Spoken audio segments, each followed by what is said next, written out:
Praise the Lord. மத்தேயு 16வது அதிகாரம் 26வது வசனம். மனுஷன் உலகம் முழுவதையும் ஆதாயப்படுத்தி கொண்டாலும் தன் ஜீவனை நஷ்டப்படுத்தினால் அவனுக்கு லாபம் என்ன? மனுஷன் தன் ஜீவனுக்கு ஈடாக எண்ணத்தை கொடுப்பான். ஆண்டவராகிய இயேசு கிறிஸ்து நமக்கு 2 கேள்விகளை வைக்கிறார். ஒன்று, நம்முடைய ஜீவனை நஷ்டப்படுத்தினால் நமக்கு என்ன லாபம்? இரண்டாவது, நம்முடைய ஜீவனுக்கு ஈடாக நாம எண்ணத்தை கொடுக்க முடியும். அப்படியானால் நமக்கு நம்முடைய ஜீவன் மிக முக்கியம், அது விலையேற பெற்றது. சரி, முதலாவது கேள்வி, மனுஷன் உலகம் முழுவதையும் ஆதாயப்படுத்தி கொண்டாலும் தன் ஜீவனை நஷ்டப்படுத்தினால் அவனுக்கு என்ன லாபம்?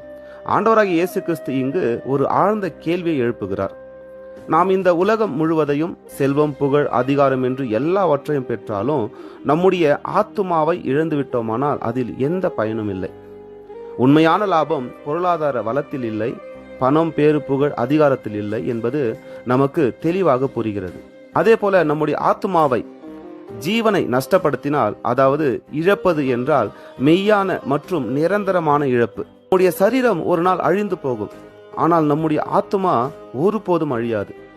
நாம் இந்த உலகத்தில் எதை பெற்றுக்கொண்டாலும், எந்த உயரத்துக்கு போனாலும், நாம் நம்முடைய தேவனிடத்திலிருந்து பிரிந்து போனால் அது மிகப்பெரிய நஷ்டம், இழப்பு, வேதனை. இரண்டாவது கேள்வி, மனுஷன் தன் ஜீவனுக்கு ஈடாக எண்ணத்தை கொடுப்பான். எண்ணத்தை கொடுக்க முடியும், அதற்கு ஈடாக நாம் எதையும் கொடுக்க முடியாது.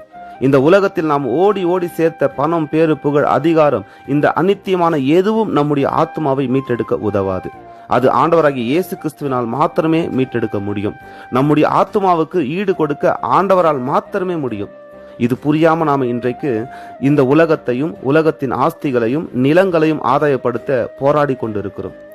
நம்முடைய ஆத்மாவின் மதிப்பை நாம் ஒரு பொருட்டாக எண்ணுவதே கிடையாது. அதை நாம் அசட்டை செய்து கொண்டிருக்கிறோம்.